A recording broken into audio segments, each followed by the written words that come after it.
Noswaith a chroeso pawb, mae braf gweld gymaint ohonych chi yma heno. It gives me great pleasure to welcome you to Professionally Speaking, the first Wales education talk that's been organised by the Education Workforce Council. I hope you'll really enjoy this evening's discussion. I know that both Graham and John have been looking forward to sharing their thinking with us and responding to your questions. And I know that our rapporteurs, Catrin Haf Jones here, will no doubt expertly navigate us through that this evening.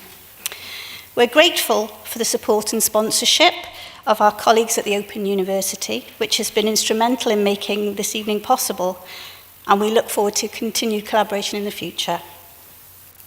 We're delighted, as you can see, to have received over 400 acceptances to our invitation. And it's testament indeed to our distinguished speakers that tonight's event seems to be the hottest ticket in town. We're grateful also to have had the support tonight from the new Cabinet Secretary for Education, Kirsty Williams. Delighted that you can be with us.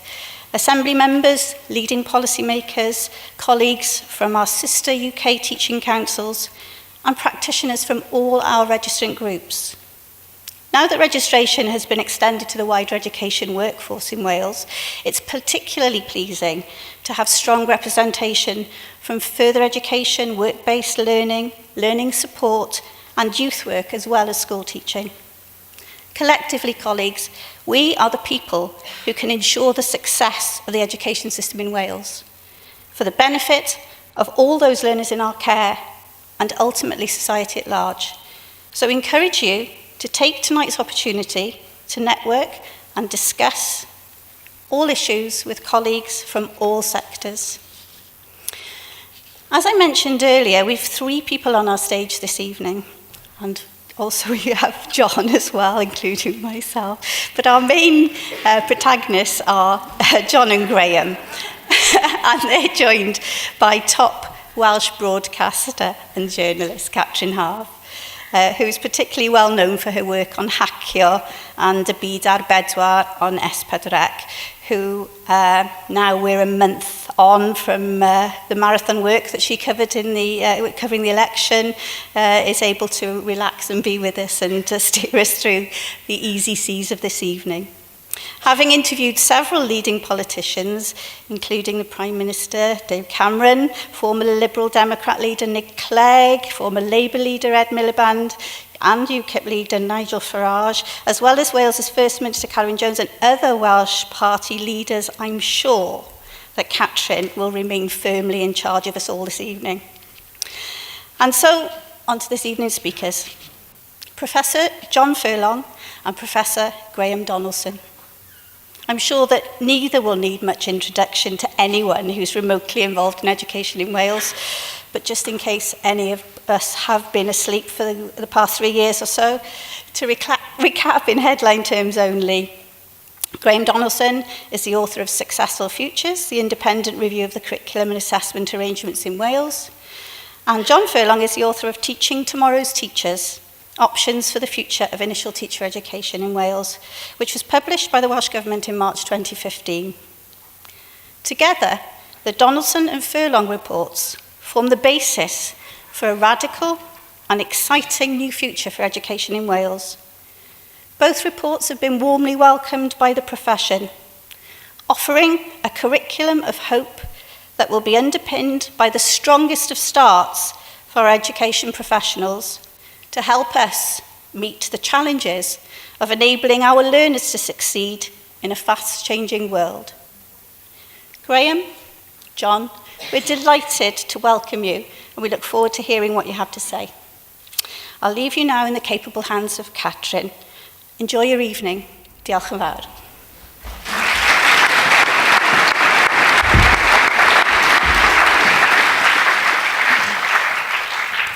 Diolch yn fawr iawn am y cyflwyniad a'r croeso yna. Wel ie, yngorchwyl bleserus i heno yw cydeirio'r drafodaeth yma, Siarad yn Broffesiynol, gyda'r Athro Graham Donaldson a'r Athro John Furlong. It's my pleasure tonight to share this discussion with Professors Graham Donaldson and John Furlong, aptly titled Professionally Speaking.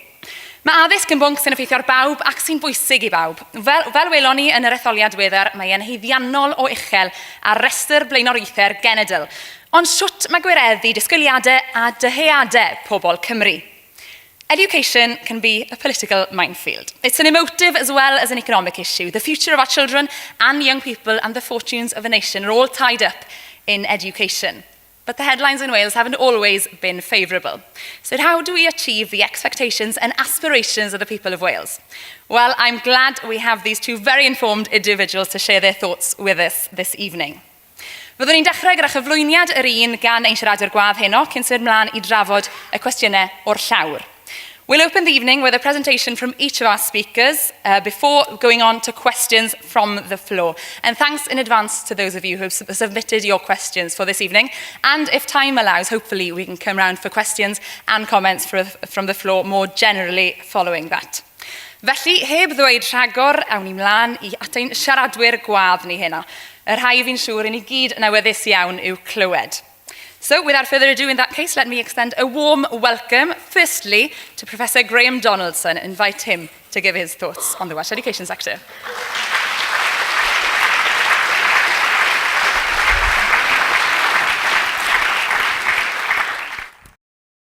Thank you very much, and it's genuinely a pleasure to be here and to speak in this very interesting forum. We were just comparing notes beforehand, and having been watching the French Open tennis, one of the things that happens there when attention begins to flag is that it degenerates into a Mexican wave. This would be an ideal forum.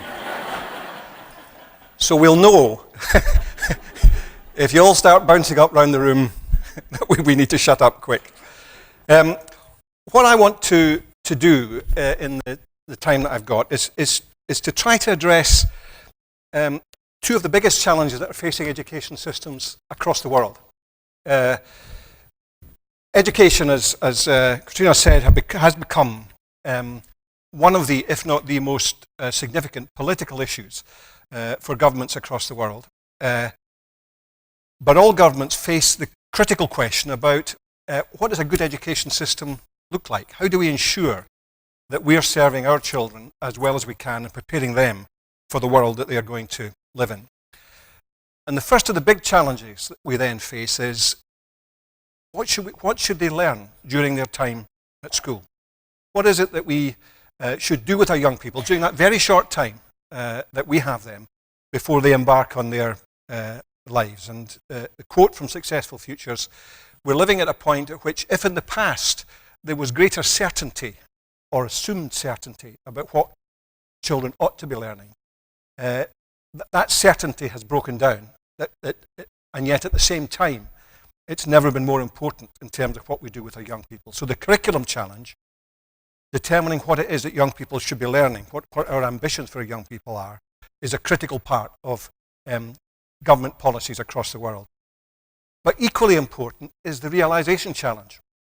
And I deliberately use the word realization rather than implementation, because I think one of the issues in terms of curriculum reform has been we've thought about it as being something that's created somewhere and then implemented in schools.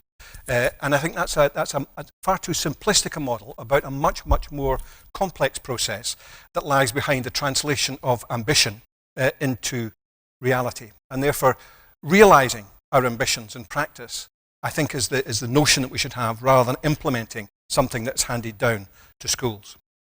So the curriculum challenge. There are many, many elements to the curriculum challenge. We need to be ambitious. We need to raise standards, certainly in literacy and numeracy, and I think also increasingly in digital competence. And sometimes we begin to assume that literacy and numeracy are all that matters, particularly in primary education, but they are a necessary but not sufficient condition for good quality education. So we shouldn't see literacy and numeracy as a kind of alternative to pursuing a broader education. Literacy and numeracy is an essential part of building a broader education, and we need to ensure that all of our young people are equipped with those access skills that will allow them both to learn successfully and then to live their lives successfully. We also need to play our full part in defeating destiny. That terrible realization which many of our early education colleagues see of young people who enter the education system at age 3, 4 or 5 And for many of them, their destiny is already determined. We can see the future almost mapped out in front of them. And one of the things that we have to try to do through the kind of curriculum that we create is to do all that we can to defeat that destiny. And part of that is about ensuring that the period before qualifications has its own integrity.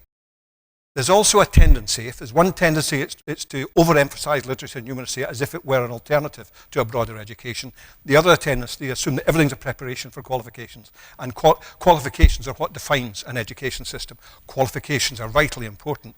But what we do with young people during that period, up to the age of 14, 15, is absolutely essential. And during that period, we can equip them with the kind of learning which will stay with them for the rest of their lives. Being well qualified is not the same as being well educated, and we need to keep on remembering that.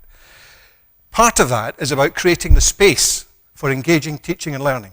It's not seeing the process of education as a training process, but it's seeing the process of education as one where young people leave the school and leave the education process hungry to learn, having enjoyed the learning process, having seen it as something which has engaged them and makes them want to continue to learn. And the other challenge is, how do we sustain it? How do we ensure that what we're doing just now in Wales is not just a short flare-up and then things settle down? We need to sustain that high quality and relevant education. And we're living in a time where the velocity of change, the nature and pace of change is huge. I'm not going to go through all the stuff that's on the screen, it's just there to illustrate the pressures. But if you look at the bit dealing with education, the key message from all of that is that the tendency has been to see education as having to respond to the latest pressure, whatever that might be. Education, the expectations about what happens during the time that children are at school has grown and grown and grown. So you get this mile-wide, inch-thick curriculum where there's lots and lots of stuff in it, but there's no real depth to what it is that children learn. Therefore, a challenge for the curriculum is to try to engage, to devise a way of thinking about education which helps us deal with all of those pressures and helps young people to leave school ready to engage with those pressures. And in so doing, we've got to also take account of the way in which technology is changing the rules of the game. The nature of the teaching and learning process, the nature of how children learn, the nature of how they'll learn in the future will be critically influenced by the way in which technology develops in the years to come. And we're only at the foothills, I think, in terms of what we do during the time that young people are at school, in terms of understanding how to harness the power of technology for learning, how to ensure that our young people, as they move forward, are not just digitally confident, which they certainly are, but have the kind of digital competence that allows them to use the digital world in exactly the same way as we can use language and use number in order to influence what happens round about us. All of that suggests that what we're talking about is a curriculum which is relating to a context where there are new jobs, but there's greater volatility, greater insecurity, migration, the issue of the moment, is posing huge challenges for societies across Europe and across the world. We're talking about a context where the world in which our young people live and will live their lives is increasingly complex, diverse, and inequality has grown, both internationally but also within countries. We're talking about a context within which citizenship is increasingly having to deal with highly ambiguous decisions. And we see that actually right here and now in terms of the kind of debate that's going on around the European Union. There's a lot, there's a balance to be struck. And one of the jobs I think we have to ensure is that our young people, as they move forward, have the capacity to deal with these highly complex and ambiguous issues as citizens of the 21st century. So they're not simply ciphers for what newspaper magnates or the media or whoever are telling them they ought to think, but they are able to engage with complexity. We also need to ensure that, as I've said earlier, the business about connectivity, the way in which we're using that world to help enhance our ability to learn through collaboration and to work collaboratively, a critical part of how we create new knowledge. But big dangers in terms of cybersecurity, which sometimes seem to paralyze us in terms of we're so afraid of the cybersecurity element that we get paralyzed in terms of being able to use the potential of the technology. And then, of course, there's a whole business about how we engage in learning and innovation, because if we don't, then we become obsolete. And that's as true of the teaching profession as it is of any other walk of life.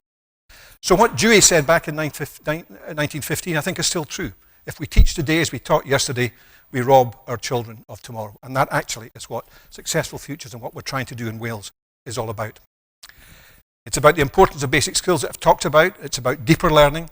It's about connected learning. It's about authentic learning, creativity and problem solving, learning and collaboration, but particularly the last two.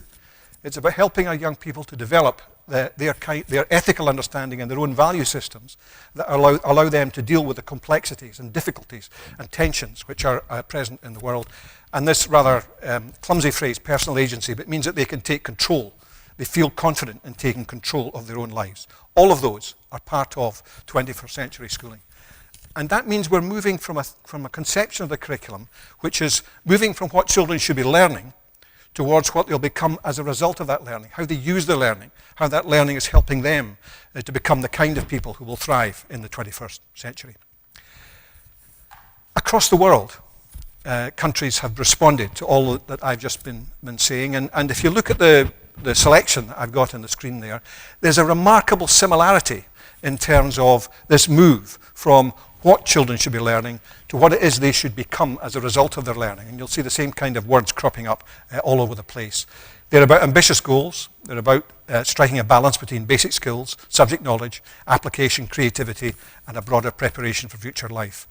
The broader purposes usually relate to lifelong learning, usually relate to the fact that there is no certainty now about what it is that somebody will do throughout their lives, and they have to be not just able to learn throughout life, but hungry to learn throughout life, about citizenship, creativity, entrepreneurship, and this business of personal efficacy, taking control of your own life. And in all of that, the biggest policy tension is between responding to the pressures of the here and now and creating something which gives youngsters the experience which will live with them, will build their capacities for their futures.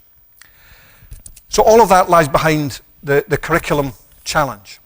And all of that was influential in terms of the kind of things that were represented in the report, Successful Futures, and are being taken forward by the Welsh Government. But the bigger challenge is not just to be ambitious, but it's to realise that ambition in practice, in classrooms throughout Wales. That means winning the hearts and minds of not just the teaching profession, but of all of those who have an interest in what the young people of Wales should learn and should become, and that's everyone. So that we've got to think very carefully in realising this challenge, that what we don't do is to create a curriculum which parents don't recognise, frightens them. They say, this doesn't look like what I recognise as happened while I was at school. So the whole notion of the realisation challenge is partly about winning hearts and minds. This is a horrible phrase. I can't believe I wrote that, actually. Anyway, what I'm trying to say through all of that is that it's messy. That the whole process of, as we move forward, it involves things interacting with each other and changing as they interact with each other. So if we have any notion that curriculum change or educational change is a nice, neat process which just rolls out, which you can plan in a very project-based way, is not borne out by reality. It's a messy process, and the nature of the way in which it develops, it's organic, it develops in a sense a life of its own. And you've got to take account of that in terms of thinking about how we realise our ambitions. There is a question about sustaining that, and that means that we need to have this continuous learning system, and John will be saying a bit about this, I think, in his remarks to you, that we cannot, as professionals, we cannot, as those who are involved in the business of education, assume that we have all the answers and it's just a question of others learning from us. We need a process where all of us are engaged in learning about what it is that's possible, how our children are responding, the way in which things are developing. And we need to have that continuous learning system at work. Critical to that is the culture of leadership in the country. And the word leadership is, I think, a tricky one, because it tends to conjure up in the mind the notion of somebody out front and everybody else following on behind. So you don't actually get a culture of leadership, you get a culture of followership, where a small number of people are the ones who are taking things forward. Now, of course, people play different roles, and of course there are those who will be critical.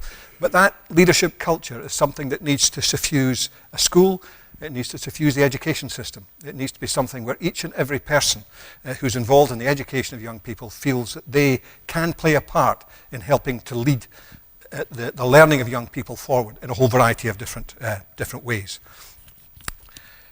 The next bit is very much the kind of thing which John's report was about, very much about the kind of work that's been done in the New Deal over the course of the last few years, and it's a sine qua non. If our teachers are not confident and not capable of engaging with the kind of ambitions that are in the curriculum, it won't happen. Richard Elmore says, if it's not happening in the classroom, it's not happening. And that's the reality.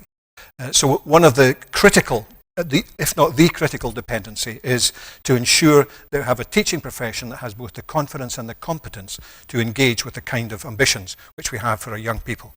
And we also need to ensure that our accountability culture is one that doesn't value looking good over being good. It doesn't create a context within which people are frightened to take risks or frightened to do the kind of thing they think is the right thing to do because they're worried that somebody else actually will come along and tell them that is not right or it won't look as good as it should.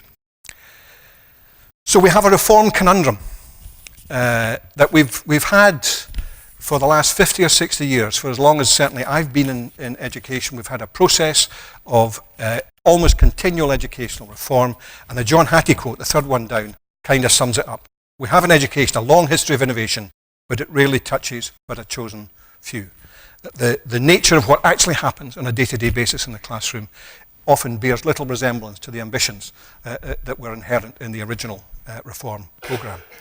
So if we're going to address that conundrum, if we're going to create the context within which the ambitions will become a reality, then we don't just think about how we articulate those ambitions, we have to think about the conditions we need to create in order that those conditions become a reality.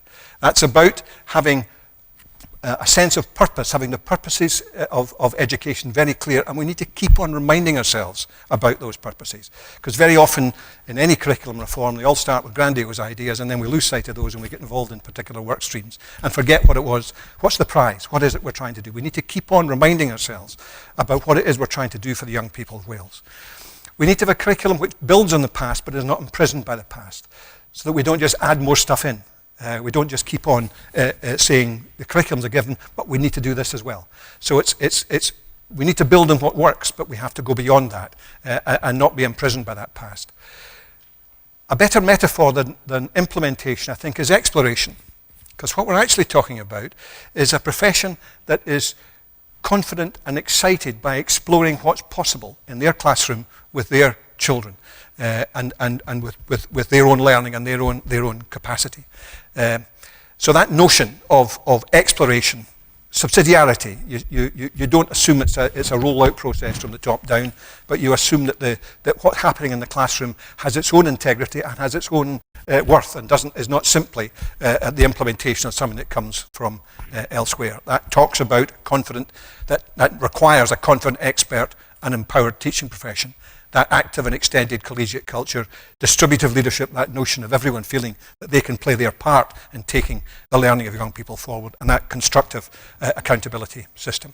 If we get that right, we get that revitalised and energised teaching and learning community. And all of my experience tells me that if you capture the hearts of the teaching profession, you can do some very special things. But if teachers feel they're simply doing what's expected of them and they are worried that they are not doing what other people think is the right thing to do, then you tend to get a much more arid and dry approach to the learning and teaching process. And if we get that right, then we should get the kind of broad experience and better outcomes and higher standards for our young people. The good news, I think, is that all I've said before is about every country in the world. All that I've said is the kind of things that are influencing how countries are thinking about education across the world.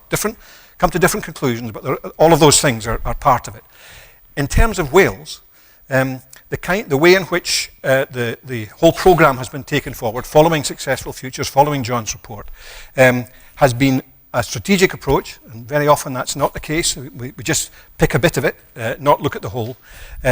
and the nature of the purposes, why it is we're doing, what is the prize that we're trying to achieve for our young people, is right at the forefront of what we're talking about in Wales. It's focusing on deep learning, and the ability to apply learning creatively, and the development of personal qualities. These aren't alternatives. These are all part of the process of how we build exciting learning for our young people. It's not top-down. It's collaborative. It's an all-Wales reform. It's based on subsidiarity. And the Pioneer Network's a very, very interesting way of trying to bridge this gap between an implementation culture, which is somebody dreams it up and schools and teachers expect to implement it. But what the Pioneer Network is attempting to do is to say, by engaging schools very directly, creatively, in the process of developing the curriculum, working with experts and evidence that comes from elsewhere, if we can get that right, you then create the context within which what comes out of this process, 2018 and beyond, is something which will not only embody the kind of things that are the right things to do, but will also carry the test of face validity, that people will say, not only is it the right thing to do, but because of the way it's been developed, we actually think we can do this, and the schools will be in a position to help to inform us about how we do that. So the way in which Wales is going about the process reflects, as far as I can see, the current evidence about successful reform in pluralistic cultures, in cultures where there's no single agreement. It's very hard to say there's just one way of doing things. It's not a centralised system. And critically, and sometimes I know that people have, in my visits to schools, there's teachers sometimes say, oh, why can't we just get on with it? You know, we just want to do this, get on with it. A critical part of the process, and where I think colleagues in Wales have been very sensible in the way in which they approach this, is to just give people time to make sense of this. Because we are talking about culture change. We are talking about a different way of thinking about what a high quality education system looks like. And you don't do that by flicking a switch and just say, right, we're now going to do something completely different. So the process that we're engaged in just now gives people the opportunity just to get their heads around what this is all about, and either like it or not like it, but get their heads around it and think about it in terms of how it might move forward. The strong commitment which is there to capacity building and professional learning is absolutely essential, and it's critical that we get that right and that bit of the process works and works well. We need to ensure that we are also developing this leadership at all levels, this leadership culture inside Wales. And I think that's a challenge for the next 2 or 3 years, is to think, how do we work to create that kind of culture inside Wales, where leadership is seen not as something that is where you follow somebody else's lead, but you are part of the process of leading, that we engage people in the process. And we're creating the right kind of synergies, I think, across development and accountability. And I've been absolutely delighted, and I know Myla Rowlands is here, I've been absolutely delighted at the way in which Eston has seen the nature of development as something which they want to become significantly involved with, so that inspectors don't sit in the sidelines and then come in and say, well, this wasn't very good, was it? Actually, the whole process is part of the messiness. You know, it's that whole process is one where the accountability process is part of development, and getting that right will be tricky, but if we can get that right again, that will be highly significant. So, the diagram, which is in Curriculum for Wales, or Curriculum for Life, tries to capture all of that. What I really like about the diagram is the fact that it has those 4 purposes right at the centre. You see lots of diagrams of this kind, and what they have at the centre is not why we're doing it. They have something else at the centre. I think the fact that Wales is continuing to say what we're trying to do is to ensure that the young people of Wales will have the opportunity to build them the capacities that we're talking about in those 4 purposes, and all of the stuff that we're putting in place is designed to help them do that. I personally am very excited about what's happening in Wales just now. I think and I know from contacts that I have elsewhere in Europe and beyond, that there's a lot of people very interested, including the OECD, in what's happening in Wales just now. I think the prize is a brilliant one. It will not be easy, but the extent to which we've got not just support but enthusiasm for working in this way and working towards these goals gives me confidence that we can do it. Thank you very much.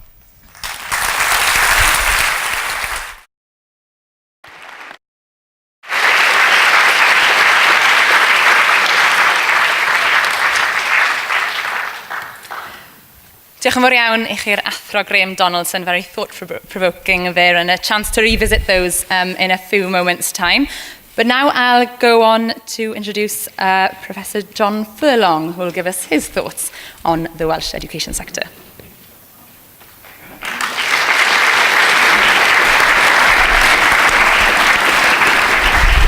Well, thank you very much indeed, Catrin, and thank you, Angela, for your warm welcome and the opportunity to talk this evening at what I think is actually a critical moment for the teaching profession in Wales. The opportunity, I think, to create a new professionalism for teachers in Wales. But before I start, I just want to ask you some questions. Can you put your hand up if you have a teacher in your immediate family, brothers, sisters, uncles, aunts, those sorts of things? Oh my goodness me, look at that. Why don't we go back a generation? Can you put your hand up if you had grandparents, great uncles, those sorts of people, a generation before who were in the teaching profession? Right. And then one last question. How many of you believe that it's because of those family influences that you gained your own interest in education? Family influences. There were a very significant number of people. And of course, we're not surprised by that, not at all surprised by that, because Wales has, for so many years, seen itself as a nation of teachers and has been proud to be seen as a nation of teachers. I was reminded recently about why that was the case historically. And why it was the case is that actually Wales, compared with England and Scotland, was quite slow off the ground in getting teacher education institutions established. So if you were someone who wanted to be a teacher at the beginning of the 19th century, and particularly if you were from a non-conformist background, you were encouraged to go off to London to the Barrow Road Teaching College, set up by Joseph Lancaster in 1790, to train as a teacher there. That college was then taken over by the great Victorian educational reformer, James K. Shuttleworth, who took over it and established it as a college of the British and Foreign Schools Society. A society I've recently got involved with that still exists.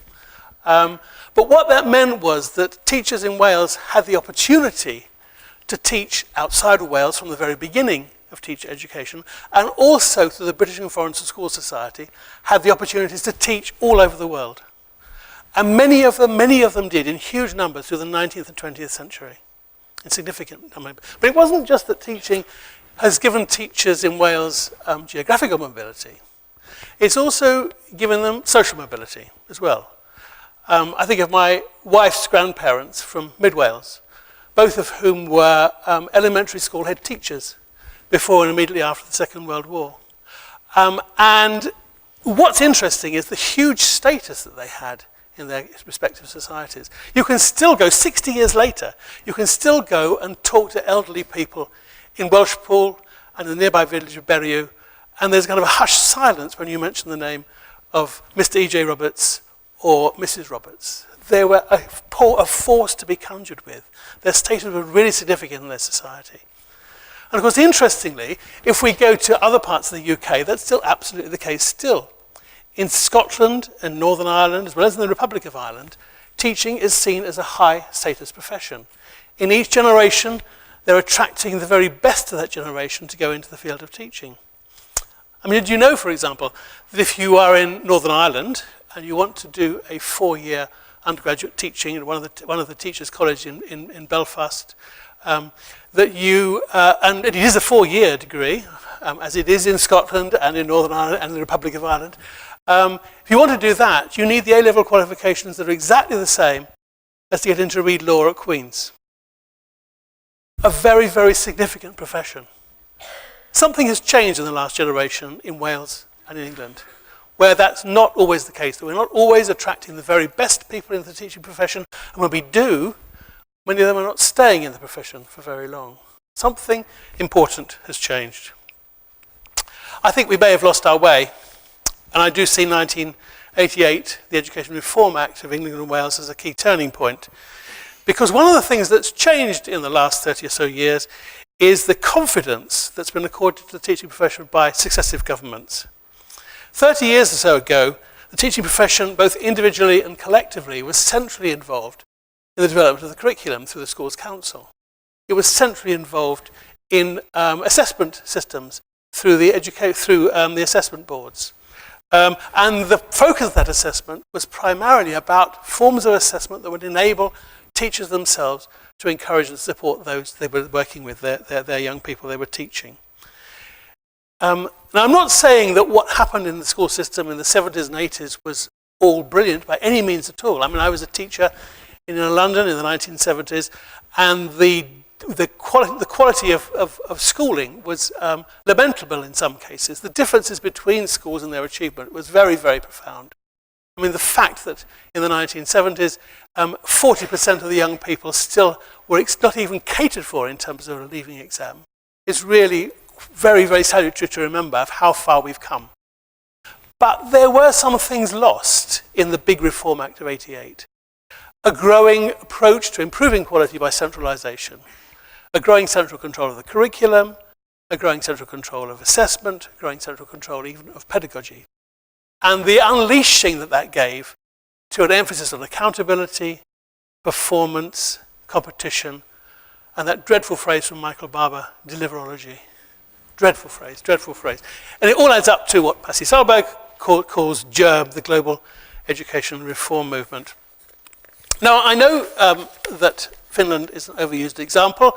I know that Pasi Sahlberg is an overquoted guru, now working in Harvard. But it is important in what it shows. I want to show you why it's important in what it shows. Because at the same time as England and Wales were going through that reform process, which resulted in increased centralisation, Finland made some very, very different choices about, instead of doing that, moving from an over-bureaucratised system with a very average performance of its school system, it chose not to become centralised. It chose to invest in its teaching profession. This is Pasi talking just very recently. He says, 10 years ago, against all the odds, Finland was ranked as the world's top education nation. It's strange, because in Finland, education is seen as a public, accessible good to all. It's free of charge, without standardised testing or competitive private schools. When I look around the world, I see competition, choice, and measurement of students and teachers as the main means to improve education. That market-based global movement has put many public schools at risk in the United States, where he now is, and in many other countries as well, but not in Finland. Finns have taken teachers and teaching seriously by requiring that all teachers must be well-trained in academic universities, and teachers should enjoy professional autonomy and public trust in their work. As a consequence, teaching has been a popular career choice amongst young Finns for 3 decades now. Listen to this. Today, the Finnish government spends 30 times more on professional development of its teachers and administrators than it does on testing its students and the performance of schools. It'd be very interesting to work out that statistic in Wales at the moment, let alone in England. Okay, Finland then chose to do something different at the same time as England and Wales moving to that centralised system focusing on accountability. And if you read Pasi Sahlberg's book on Finnish lessons, you see the processes by which they did that and the way in which that he argues, so profoundly changed their performance, where we moved an average country in terms of its performance to the world-leading country by investing in its teachers. And that brings you back to Wales and to Graham Donaldson's talking about his ideas for a new curriculum and new assessment processes. I think we are at a major turning point in our idea of professionalism, because those proposals that he was talking about, they set a radical change in the responsibilities of schools and individual teachers for the realization of the curriculum. A radical change in deciding what to teach, in deciding how to teach, in how to assess. All of that is very, very different from an approach we've had before, because it's giving those responsibilities to the teaching profession themselves within a broad visionary framework. Even more radical is the way in which those new frameworks are being developed. Up and down Wales at the moment, across Wales at the moment, there are pioneer schools working collaboratively to develop those frameworks to fill out the curriculum into new advisory structures. And significantly, they are to be frameworks. These are not mandatory things. These are frameworks that will help schools develop the forms of a curriculum and assessment that are most appropriate for their children in their particular context. I don't know of any other country. I know Graham said that many countries are struggling with these issues. I don't know of any other country at the moment that has taken that approach of actually saying that the teaching profession itself must take a lead role in the development of this new vision. But we are, of course, raising the bar. If we're going to see the teaching profession has these new responsibilities, then if there's going to be less government prescription, that means that every teacher is going to have to know the why and the how of teaching, not just the what of teaching. It really does change and challenge what we mean by teacher professionalism. So it means that we're going to have a new form of professionalism in Wales, and that's going to have huge implications for continuing professional development. The New Deal, as it's been called, really has to deliver to support our existing teaching force in how they respond to the challenges that are facing them and the exciting opportunities that are facing them. And we need, and my own focus has been on initial teacher education over the last couple of years, so we need a new vision for initial teacher education as well. Yes, lots been said about the quality of what we have at the moment, and we certainly do need to raise our game in terms of the quality of initial teacher education in Wales. But we don't just need to raise our game, I think we also need to change our game. And that's why I and my colleagues, part of the Teacher Education Accreditation Group, have argued that what we need is a form of teacher education that is both rigorously practical and intellectually challenging at the same time. You can't have one without the other, as they seem to want in England. Of course, our new teachers have got to have the highest quality practical skills. But the highest quality practical skills to deliver what Graham has given us as a vision are not going to be sufficient. We actually need forms of intellectual engagement that go beyond those practical skills. And that's the challenge of getting both of those things at the same time. A form of teacher education that is rigorously practical and intellectually challenging. And that's why in our proposals we've said that it's going to mean a new role for schools. Schools need to be much more systematically involved in initial teacher education than they have been in the past. And we need to work with the best schools. New teachers need the opportunities to work alongside the very best teachers in Wales. We know from what we know about how professional learning takes place that observation, just being around, is probably one of the most significant things in how professionals learn. So we do need to get our teachers, our new teachers, into our best schools. In those schools that take teacher education seriously, there needs to be a changed culture where schools accept this is one of the things that they do. And they need to be supported to recognise that mentoring, working closely with your teachers, is the key feature in raising quality. If the people who are looking after you, they're the people who actually have the most significant impact in terms of developing your teaching expertise. We need a much clearer role for universities. Universities, I believe, and it's something that again in England, can't stop referring to England because that's where I'm professionally involved, but in England there doesn't seem to be an acceptance that universities have something distinctive to contribute. And it's absolutely clear to me that they have something very important to contribute, in that they are the people who have access to research, to theory, to knowledge of practice elsewhere across Wales, internationally, that's not always available in every school. They have distinctive forms of professional knowledge. And if that's what their primary contribution must be, then that has huge implications for the staffing of the people who do the frontline job in teacher education. People who are actually working alongside students, visiting them in schools, dealing with them day to day when they're in college. It has implications for staffing, it has implications for the scholarly culture of faculties of education in our universities. It also has implications for joint ownership in terms of both schools and universities owning teacher education. Owning them together in terms of management and leadership, actually planning courses together, and significantly joint accountability as well, recognising that the courses that are offered need to be jointly accountable to the schools and the school leadership, and to beyond that to Estin and to local authorities, and back to the university structures as well. Both groups, both partners need to be both centrally involved and take that joint responsibility. And those changes, just on that slide there, they're going to be huge cultural changes, both in universities and schools, in accepting those changes. But they're powerfully important, and really, really important, I think, in getting high quality provision. And we need structured opportunities to link school and universities together for students, the different sorts of knowledge you get from one another. This is actually the real challenging one, because it isn't about, I'm not arguing that students need to go and write more essays about learning theory. I'm not arguing that they need more time than they've currently got in teaching kids in school.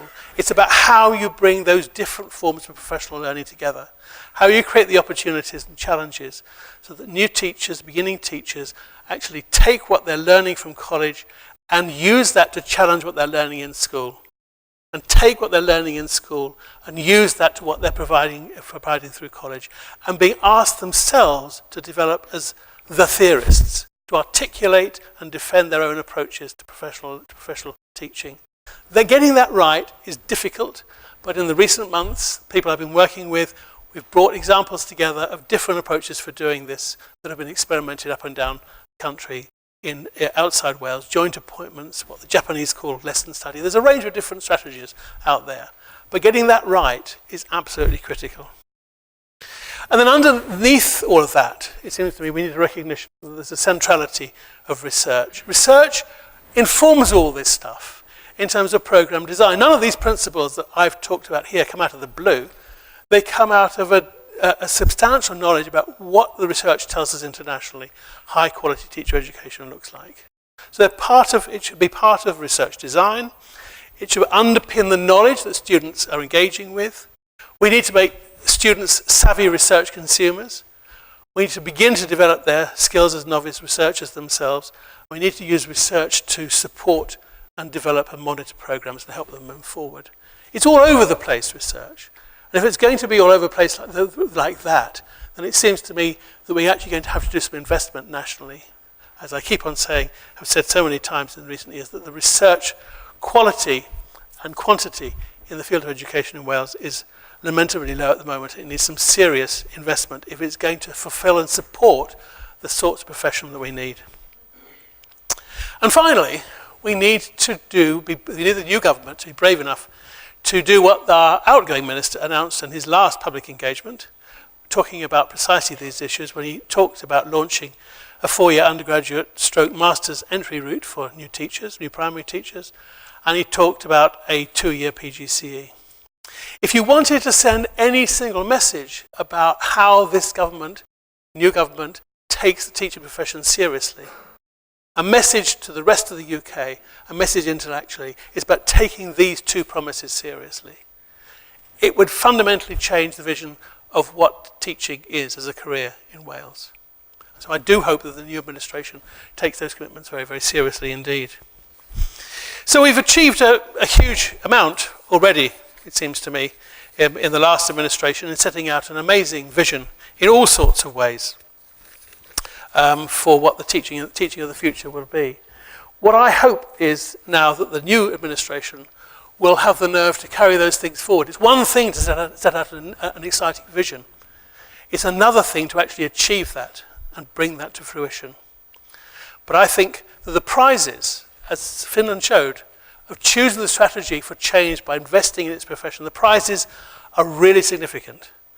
And there are real opportunities now for Wales to return to a position where it is proud to be called a nation of teachers. And that's what we need, both for the teaching profession, but most of all, for the young people of Wales. Thank you very much.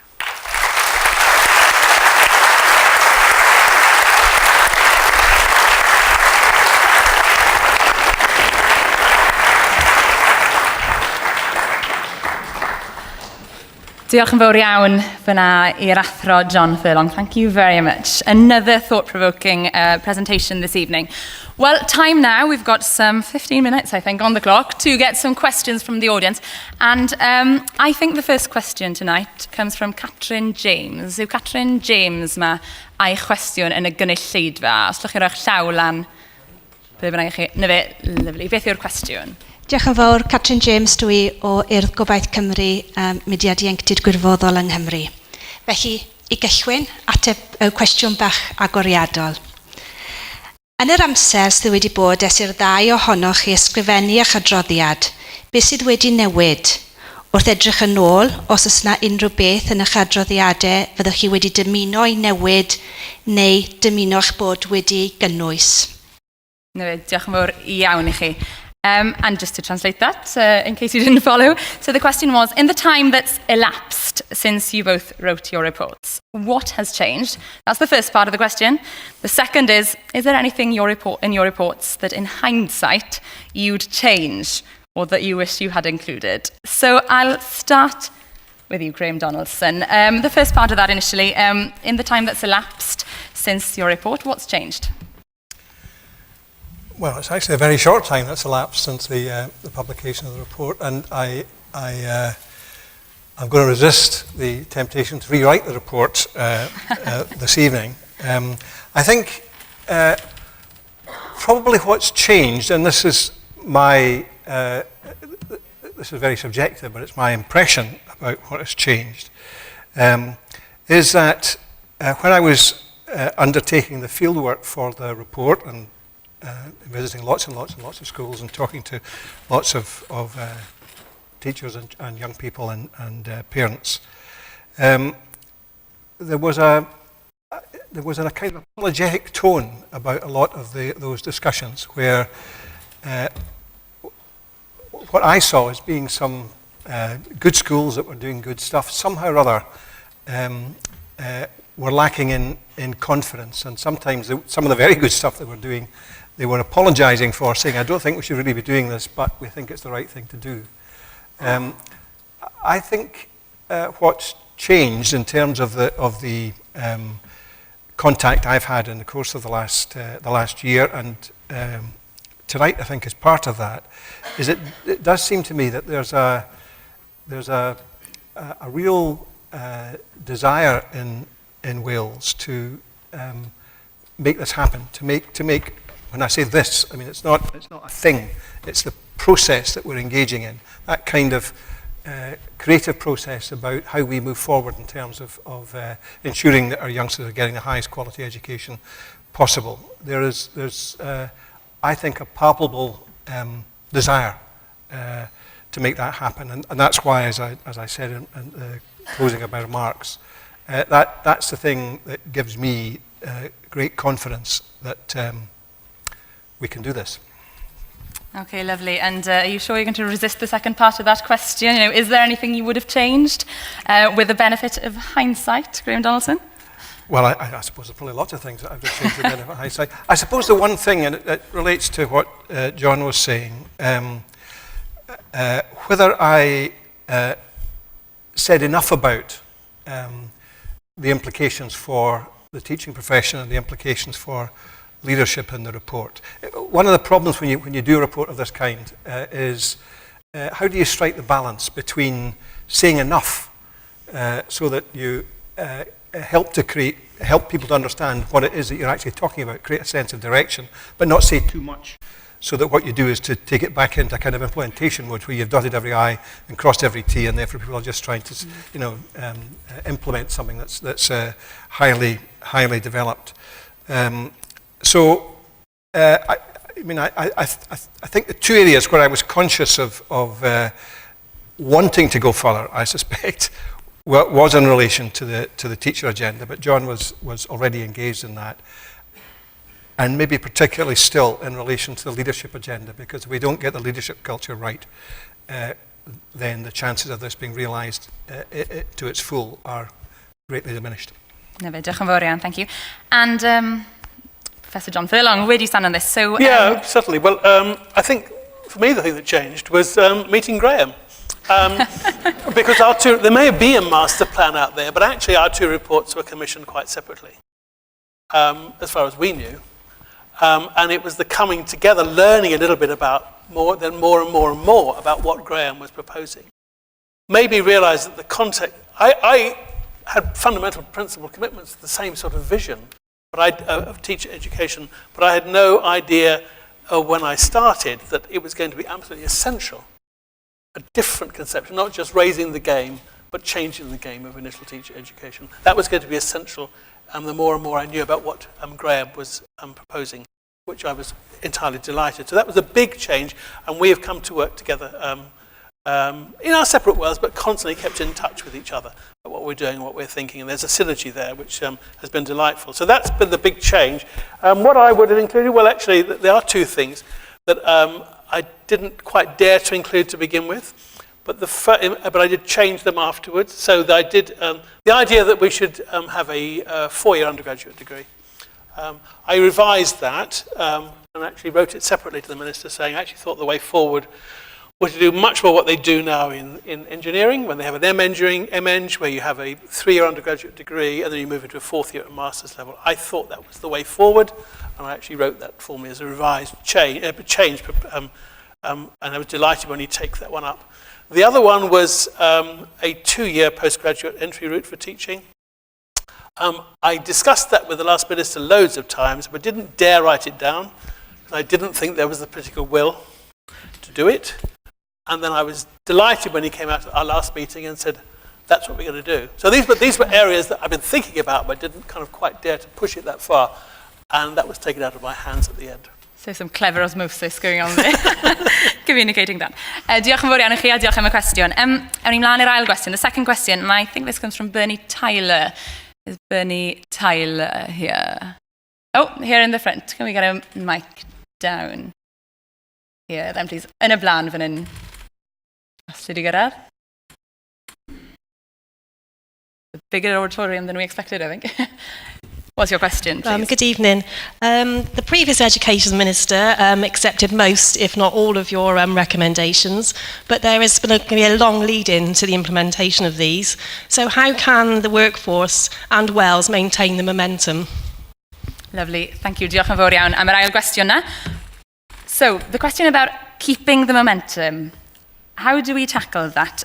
Start with you, John Furlong. Well, mine's quite a short answer. Actually, there isn't a long lead time. I think the momentum has already started, certainly in my area, in terms of initial teacher education. Because when you're devising new courses, it takes them a long time to get through universities. Actually, our universities are, as we speak, I hope, already envisioning new courses. We've asked them, suggested that they put those proposals of the broad direction of travel to us by the 16th of December. And then they have to then flesh that out and then get it through a university validating process. So the process of change is already on us.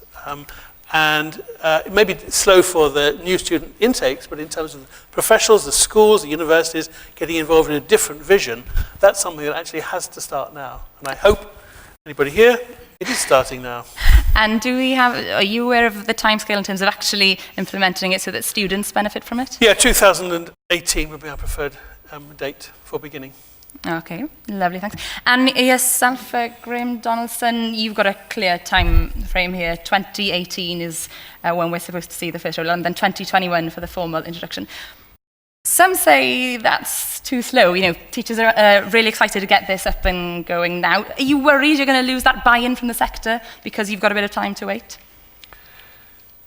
Well, as I said in my talk, I think the early part of this, which has given people time just to think about it, I think that's been a real strength of the process, and it's not something which is very common because the political process inevitably tends to be impatient and wants to go on and do things. So I think that that early period of just letting people get their heads around this has been very important.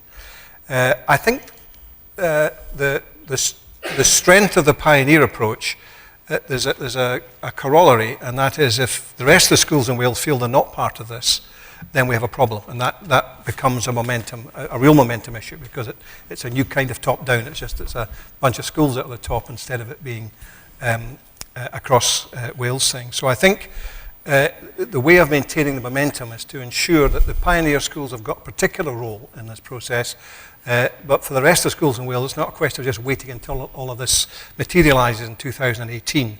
And we need to ensure that the way in which the thinking is moving over the course of the next couple of years engages with more than just the pioneer schools. So I think there's quite a lot to be done in terms of finessing that strategy, which will not be easy in terms of doing that, but I think it's very important. And I also think there's a lot of what's in the report which doesn't depend on a new curriculum. There's a lot in the report around pedagogy, there's a lot in the report around assessment, which we can get ahead with just now. And indeed, the more that we can do in the course of the next couple of years in terms of building our capacity as a education system, as a profession, particularly in the areas of pedagogy and assessment, the smoother will the process be of realising the new curriculum in post-2018. Lovely, diolch yn fawr.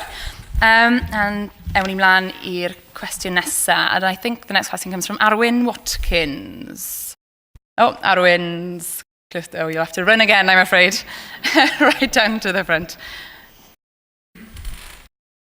You did try and make it easy for us by sitting next to each other. Appreciate the gesture. Arwyn, what's your question? Good evening. I'm Arwyn Watkins, Managing Director of Cambrian Training Company and President of the Culinary Association for Wales, representing Wales around the world for its chefs. From your extensive international experience, what are the common pitfalls that we need to avoid in introducing large-scale reform? And is there a country or jurisdiction where you feel that they have got education right? Lovely, diolch Arwyn. Thank you very much. Two elements to that question again. Shall we deal with challenges first? What are the pitfalls from your extensive international experience? Extensive, yes. Let's deal with that first then, and then we'll go on to the country or jurisdiction you think that has the answer. We'll start with you, Graham Donaldson, this time then, please. Well, to a certain extent, I covered what I think are the potential pitfalls and what I said. I think the history of educational reform has often been good intention that leads to little change in reality for young people in classrooms. And the reason that happens is not because of a lack of desire to make things happen. It's not because of a lack of ambition sometimes in terms of what should happen, but it's not thinking through all of the various things that have to be put in place in order that you can move from ambition to reality in the classroom. That's why I said what I said. I think that the Curriculum for Wales document, which lays down the building blocks and the dependencies there, provides a reassurance that from the outset that the need to see this as an interlocking system is there. And I think the pitfalls tend to be cherry picking. They tend to be, we like that bit and don't like that bit, and forgetting that this actually is an interlocking system. And the pitfalls also, I think, often surround a failure to win the hearts of those who are actually going to do it at the end of the day. So they're just seen as implementers rather than as an integral part of making it successful. Okay. Do you want to go on to the jurisdiction or country now, or do you want some time to think about it while we go to... The answer to that question is no. There is no... Okay, I can do that. That's fine. I can say that. Simple enough and direct. Yeah. We like that kind of answer. John Furlong. Okay, yeah, I think the biggest potential pitfall is the government losing its nerve and wanting to return to a centrally-driven agenda which has very strong appeal to politicians because it seems that they're going to see things happening in a short period of time. I've just come back from Australia, watching them, the federal government flexing its muscles and doing precisely that, actually really moving away from a highly devolved system to one in which it thinks it can actually manage things by tying things down very, very precisely. What's been exciting about working in Wales is, but particularly this report, about the way in which both Graham and I have been managed by the Welsh Government. This is the 5th report I've done in different jurisdictions, 2 of them in Wales, in 3 in other jurisdictions. And I've written reports, I think they've been quite interesting and important and whatever, and they just kind of disappeared into a back cupboard somewhere. The government here asked us both to stay around. And that's been hugely important in keeping the system moving forward, but also, I hope, giving government some confidence that this very radical way of working, giving them the confidence that this can actually be achieved. The real danger is the appeal of the short term, the appeal of returning to a centralised control, because that's how England does it, but it's also how the States is doing it and quite a few other places around the world are doing it. And what we've got is something I think is much more profound and much more significant and potentially much more important than that. But it will need government holding its nerve. So you've mentioned a few places there you don't want us to follow. I'm only working on one little area of initial teacher education, and actually there's some very good examples around the UK, quite frankly, and in Ireland. Scotland has a really interesting system. There's lessons to be learned in the Republic of Ireland, which we've done. There's some interesting stuff going on in New Zealand and in Canada.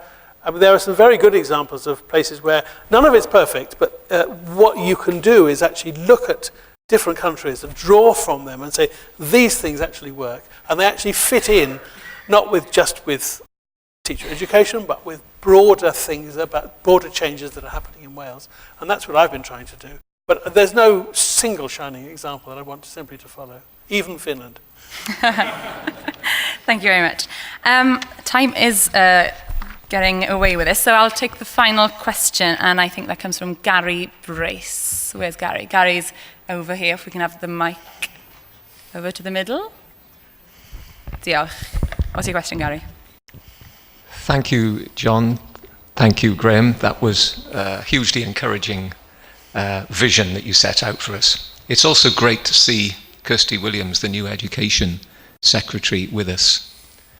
And my question is simply this. What advice would you have as the panel for our new Secretary?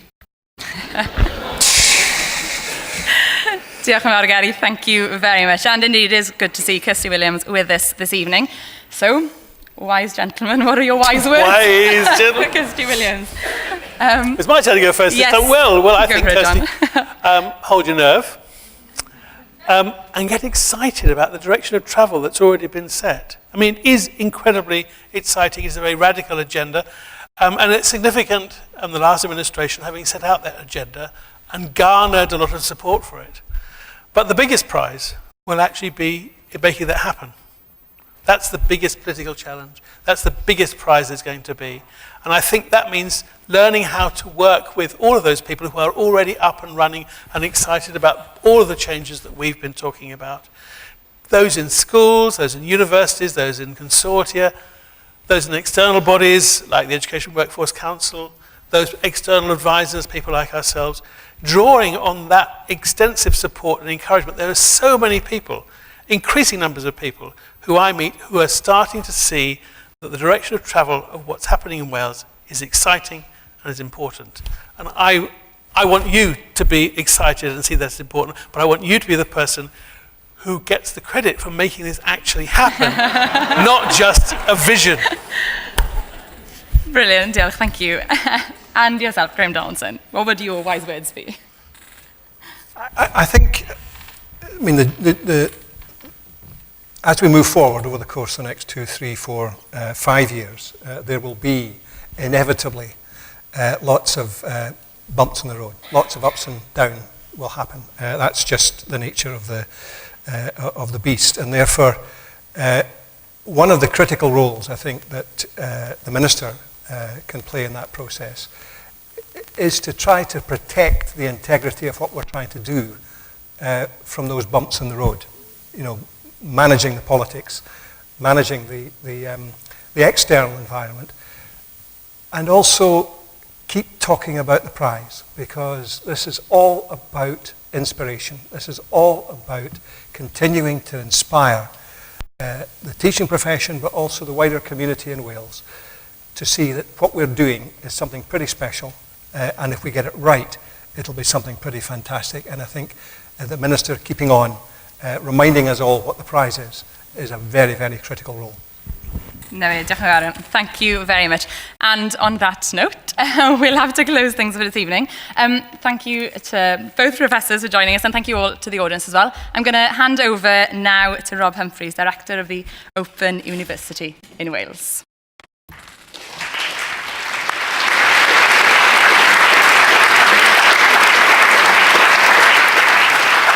Well, Cabinet Secretary, ladies and gentlemen, can I first of all say diolch I chi, Catrin, thank you very much for your chairing. I see in my briefing notes you're described as a rapporteur, perhaps in the spirit of Euro 2016, you've been promoted from chairing event to being a rapporteur.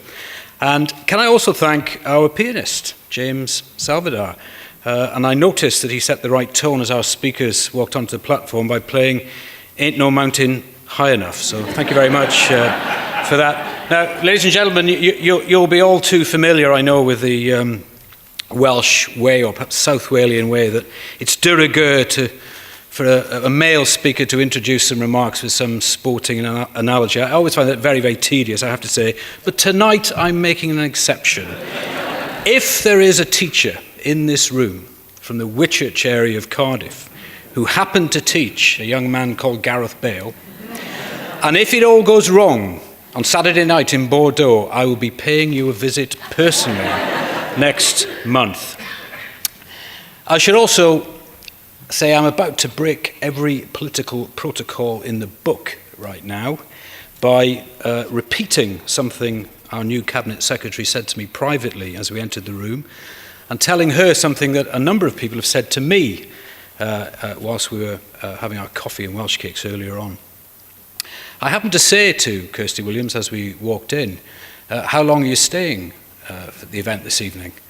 And I got a rather fierce look, ladies and gentlemen. And with this remark, I'm staying for the whole event and I intend to learn something. Why have you come?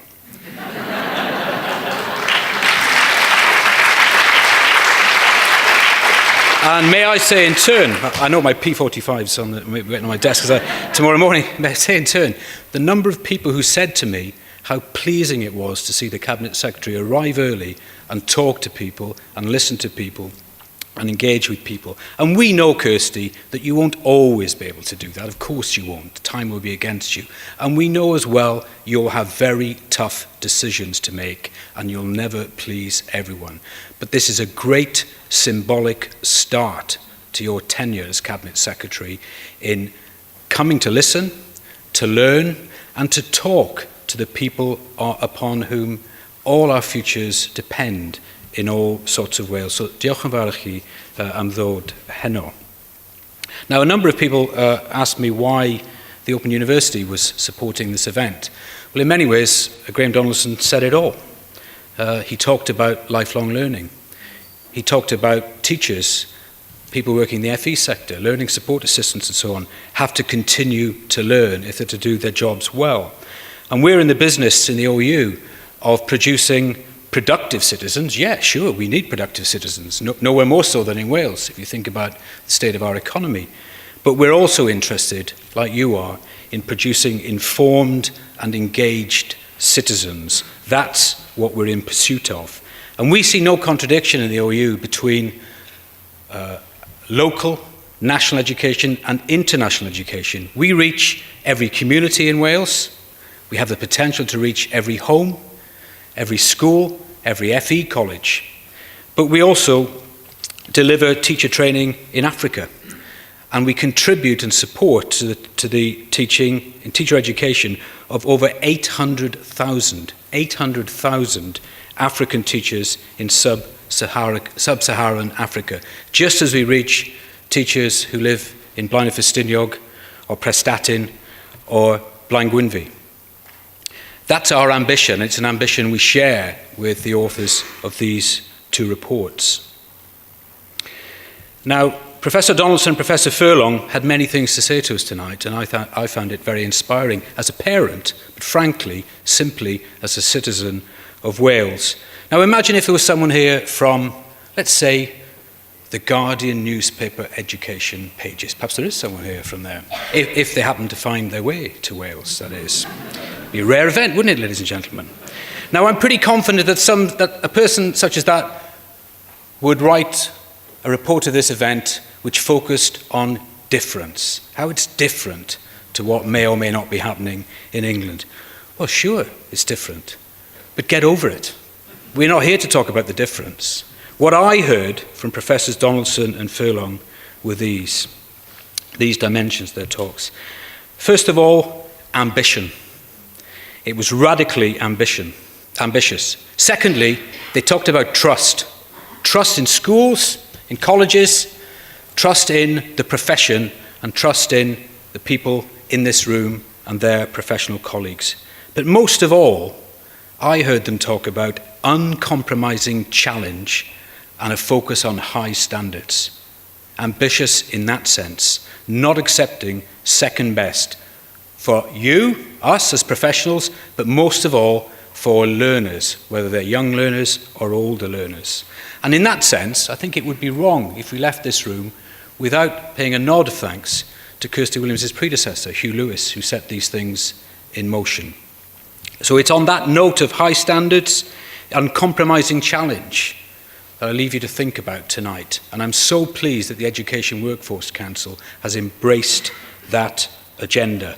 And just like the OU, it's an egalitarian agenda for sure, but one which focuses on the highest possible standards. There's no tension or contradiction between egalitarianism and reaching every child in every community and having the highest possible standards. So thank you very much for coming. Thank you, Catrin. Thank you most of all to Professor John Furlong, Professor Graham Donaldson, for their hard work over a number of years now, but for their contribution tonight.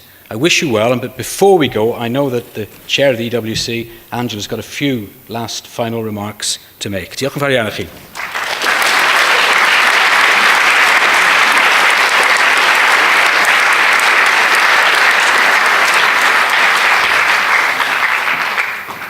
In fact, very few remarks. They're just huge words of thank you and a small memento of this evening. We are absolutely delighted that you have been the first speakers of the first Education Workforce Council professionally speaking event. We thank you and we look forward to engaging with you further over refreshments as we regain upstairs our usual positions, networking, chatting and learning from one another. Thank you very, very much. Diolch yn fawr.